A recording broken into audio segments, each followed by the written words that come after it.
I'm going to time this in case you are. This feels like slightly like torture. Thank you for giving me a 7-minute. And after everyone's done it, so now I get to break that rule. Hello, I'm John. I'm from here. I'm going to tell you a little bit of a story about why that's important. So this frustrates the hell out of me. I've been doing this now for at least 5 years, since the Internet of Things started being important and being predicted as the biggest economy changer that we are going to know, and the biggest social change we're going to know. This is, as of Monday when I was preparing this talk, this is the latest top Google image search of the Internet of Things.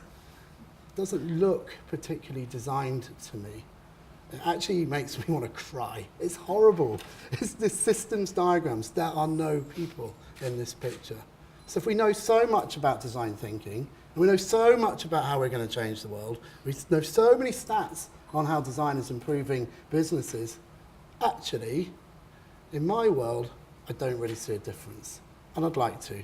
So I think this is like today's called design revolution. So I think we just say we don't know what we're doing and let's start again.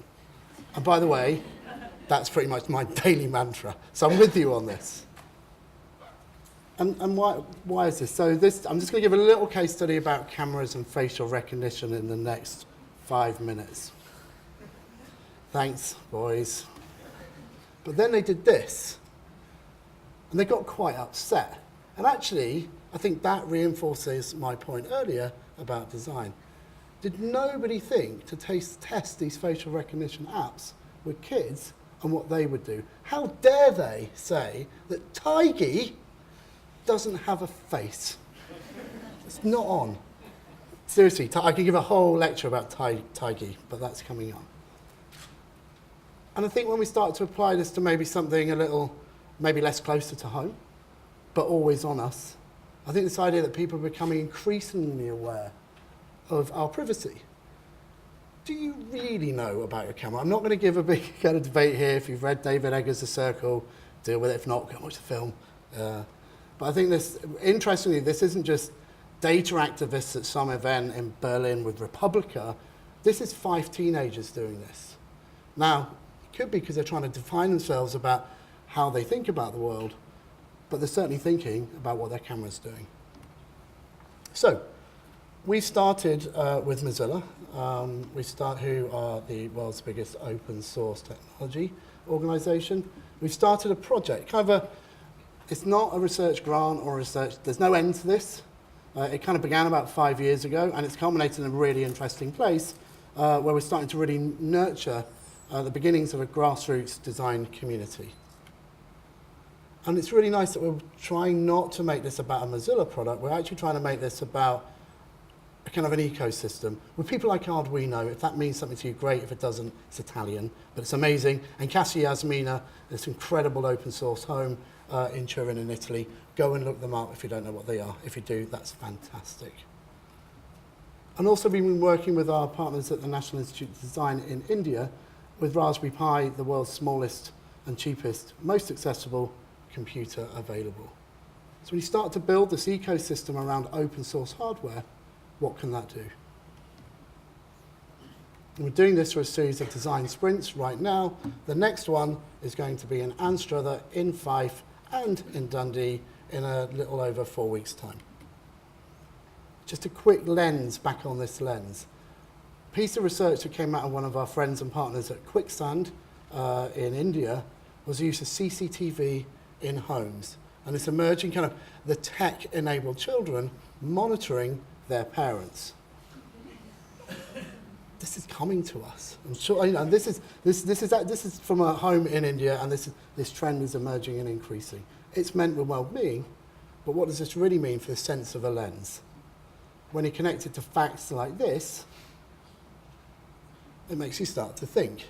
And actually, 60% of retail on the high street in the UK are using artificial intelligence, facial recognition on their CCTV to understand more about you and the brands you're wearing. So we challenged that here in Dundee, and I welcome you all to go to this incredible spectacle shop. He was talking with us this morning. Richard Cook runs this shop. called Specs Pistols. It's very punk, it's very unique, it's very original. And we designed something with him around how he would think about a lens in his shop, particularly, pun incoming, that he makes lenses himself. And we ended up in this sort of odd place of something that, this is a mirror, that when you step on a mat in front of it, it takes your picture. It gives a big flash, it's quite glamorous, you look great. And that picture is then used by an online artificial intelligence to guess your age. And then the shop is filled with music from when the AI thinks you were 14.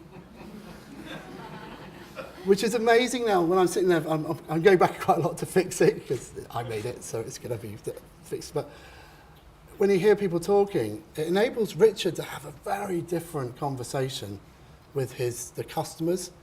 He spoke earlier about wanting shops to feel like there's a party going on, and this enables him to have a very different discussion around the future of technology and the future of design in there. So there's a massive, big debate about AI, facial recognition, the circle, but actually we can have a much more human, meaningful conversation in a tiny spectacle shop in Dundee. And I think to kind of finish on with this thought really is that I think what we need to start doing is looking at, this is the hippie John coming out, but this kind of thinking about how we can design a nurtured approach to innovation that really genuinely puts people first. I don't think post-it notes, I'm not sure if kind of big round tables, I'm not entirely sure how much they put people first, and it kind of concerns me. And there's kind of this slightly kind of design branding of process that kind of makes us all think, and I don't think it's tackling the big stuff. I don't think it's moving things on. And if you were going to have a design revolution, you probably wouldn't all be sitting like that, listening to a prof here talk about this stuff. You'd probably be doing it quite on the streets with Richard. So sorry about that, but thank you for lasting the 7 minutes. Thank you.